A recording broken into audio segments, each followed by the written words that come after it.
In this episode, we're gonna review the TTArtisan 50mm f/0.95. So here we go.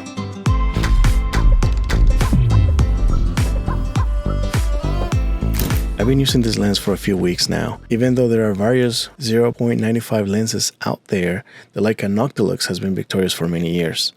Its size and performance had not been matched before. But the most recent contender that was introduced is the Nikkor Z 58mm, which is also 0.95.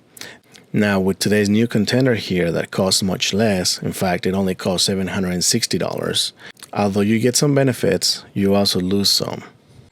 Now these charts are both at wide open, which is 0.95. It shows that the TTArtisan lens is slightly sharper in almost every line.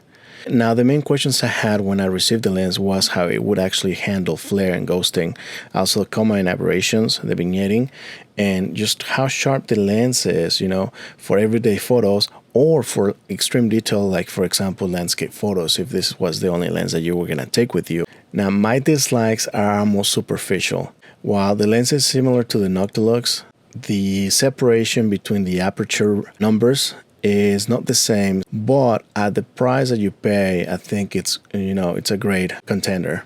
The aperture clicks are in half stops, but I wish they were a little more stiff and clicky, if that's a word. Now, if you wanted to order this lens, many retail stores have it in pre-order only at this time. When using this lens in very bright conditions, you will want to use a variable ND filter or a simple ND 400 filter. And the reason why is so that you can keep your aperture wide open and use your desired shutter speed. This is useful, especially under sunny conditions. Now let's look at barrel distortion. It is minimal, as you can see in the examples below. There is some vignetting, but it's easily fixed in Lightroom. I've created a profile for Lightroom. It fixes the color cast on the edges. As you can check this out, it has a heavy magenta cast. So if we apply the profile, we get rid of it completely. Now let's move on to how it looks when we point the lens to a bright source. Now let's look at fringing on the sample below.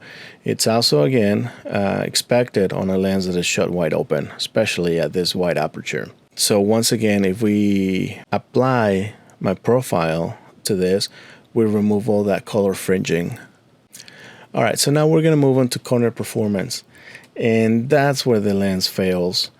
The lens is extremely sharp, in the center and closer to the edges, but at the extreme corner, my copy of the lens, whatever aperture I used, it was still soft on the corners. It is amazing for portrait, and I think that's really what the lens is intended for, really to create dreamy portrait images. And now I'm going to leave you with some samples with this lens, so I hope you enjoyed this review. If you have any questions, let me know, and you can also find more photos taken with this lens on my blog. I'll put the link below so that you can go to it anytime you want. So with this, have a great day. Thank you so much for watching.